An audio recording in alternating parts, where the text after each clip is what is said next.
regard to the consequences. It can be turned around. It can be repealed and replaced. And I think we'll ask Paul how he intends to go about that, what he might want to hear about that, but only if we win districts like Arizona won. And so while we want to get as many of your questions and comments, I do want to ask you this. How many of you have already voted? Okay, thank you for early voting. Is a wonderful thing. If you've already voted, find Paul's team afterwards and offer to find 10 people in the district to get out there and get another vote in. If you haven't already voted, please do so early. How many of you are eligible for early voting here and haven't done it? You know what? To me, it's always like not making a deposit in the bank. Something could happen. We want those votes. We want you to leave here today and go put that vote in the, go check off Paul's name and get it done. And don't allow yourself the luxury of waiting and the drama and all that. To us, it also saves resources if the campaign knows that you've gone and cast your ballot in. But then as soon as the primary is over and Paul's the nominee, recommit to both helping him raise some money, I'm sure on a retail basis, in your house, in a local place, 10, 15, 20 people.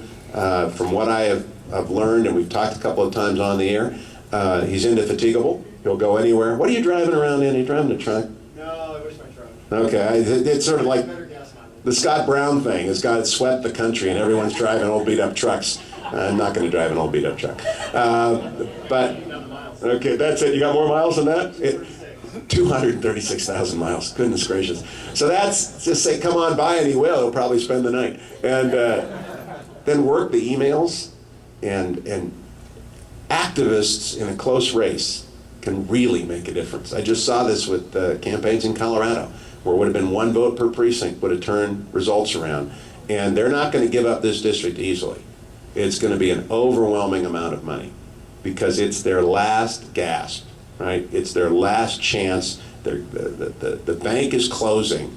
The shutdown on the Ponzi scheme that is the Democratic Congress is coming. Their economic advisor is Bernie Madoff. He has done the same thing to the country as he has done to his private clients. And that's coming to an end, especially if the first district comes around. So thanks for coming out. Let's go back and forth and take some questions and comments as you feel moved, and just stand up and shout them out. It's good to be here.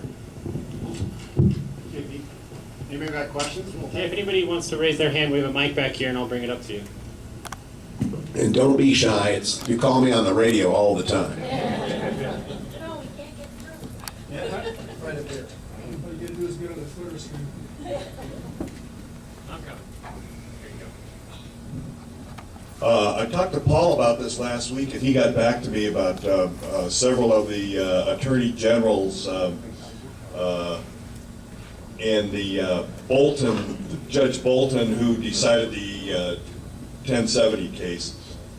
And just like now, he pulled out his copy of the Constitution. We looked up the section, and then that night I saw him again, and he got back to me with the